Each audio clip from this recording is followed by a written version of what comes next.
ये खबर KR मंगलम university द्वारा प्रस्तुत की गई है। टीएमसी ने जिन सितारों को नेता बनाया वो बाद में उनके लिए खोखले साबित हो गए।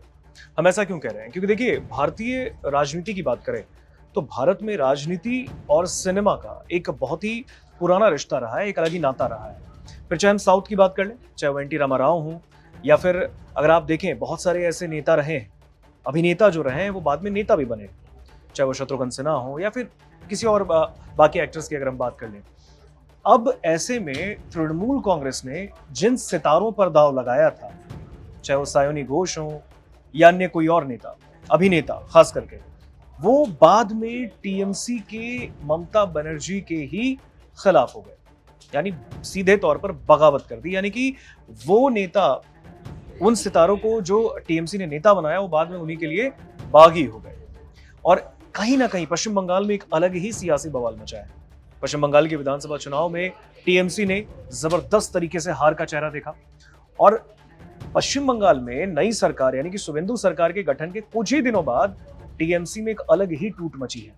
20 सांसद, लगभग 20 सांसद जो हैं, उन्होंने टीएमसी से खुले तौर पर बगावत कर दी। उन्होंने कहा कि हम ममता बनर्जी की आइडियोलॉजी से वाकिफ अब नहीं होने वाले, उनसे हम इत्तेफाक नहीं रखते।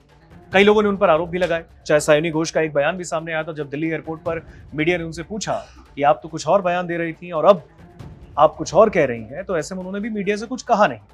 हालांकि अब सबसे बड़ी चीज यहां पर यह है कि टीएमसी ने जिन सितारों पर दांव लगाया वो बाद में जाकर उन्हीं के लिए खोखले साबित हुए, उन्हीं को धोखा दे गए। देखिए, भारतीय राजनीति और सिनेमा का रिश्ता बहुत पुराना है।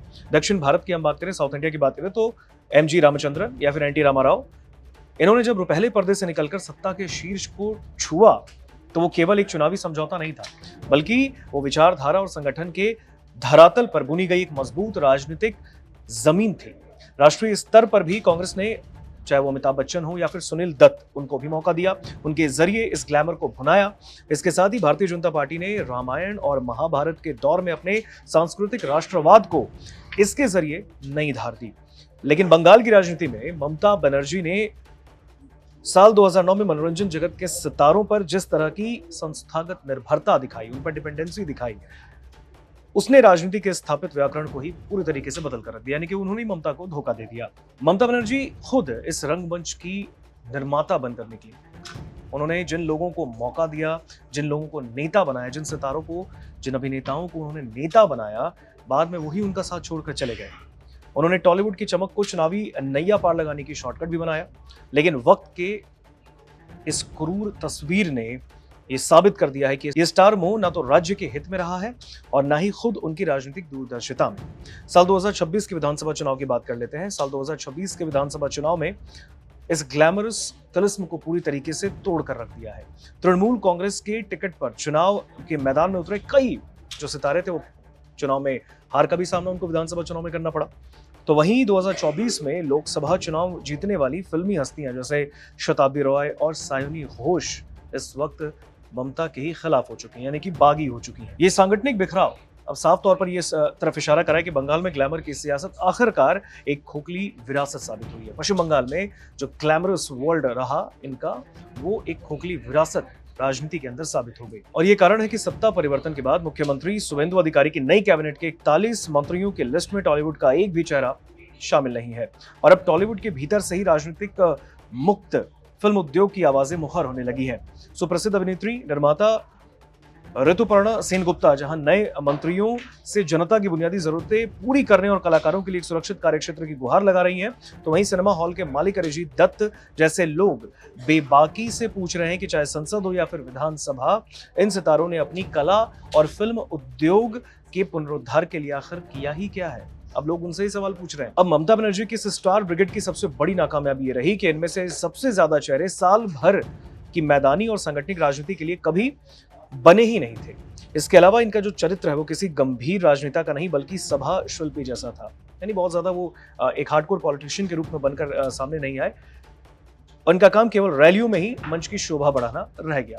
यानी कि आपने हमेशा देखा होगा जब भी विधानसभा या फिर लोकसभा के इलेक्शंस होते हैं, जिस तरीके के भी चुनाव होते हैं, वहां पर स्टार्स को बुलाया जाता है, उन्हें स्टार प्रचारक भी बना दिया जाता है।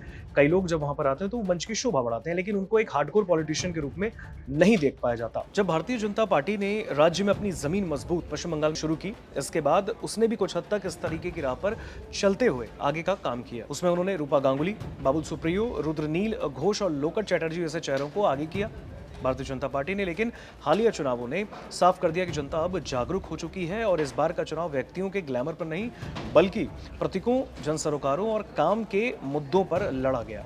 ऐसे में यहां पर तृणमूल कांग्रेस के जो सितारे थे वो धाराशायी हो गए। अब पश्चिम बंगाल में ममता बनर्जी ने जिस राजनीतिक थिएटर का निर्माण किया था, जिस चीज को उन्होंने डेवलप किया था, उसमें स्टार वैल्यू तो भरपूर थी, लेकिन कंटेंट पूरी तरीके से गायब हो गया। नतीजन ये रहा कि आज वही रंगमंच पूरी तरीके से बंगाल में बिखर चुका है। इस पूरे घटनाक्रम से भारतीय लोकतंत्र के लिए बहुत बड़ा सबक भी मिलता है। राजनीति में लोकप्रियता किराए पर ली जा सकती है, लेकिन जन आकांक्षाओं के प्रति जवाबदेही और सांगठनिक निष्ठा का कोई विकल्प नहीं हो सकता। ऐसे में अगर राजनीति की जमीन को बचाना है तो रैलियों की सभा शिल्पियों को छोड़कर आपको एक हार्डकोर पॉलिटिशियन के तौर पे, एक हार्डकोर नेता के तौर पर आपको जनता के सामने प्रोजेक्ट होना पड़ेगा।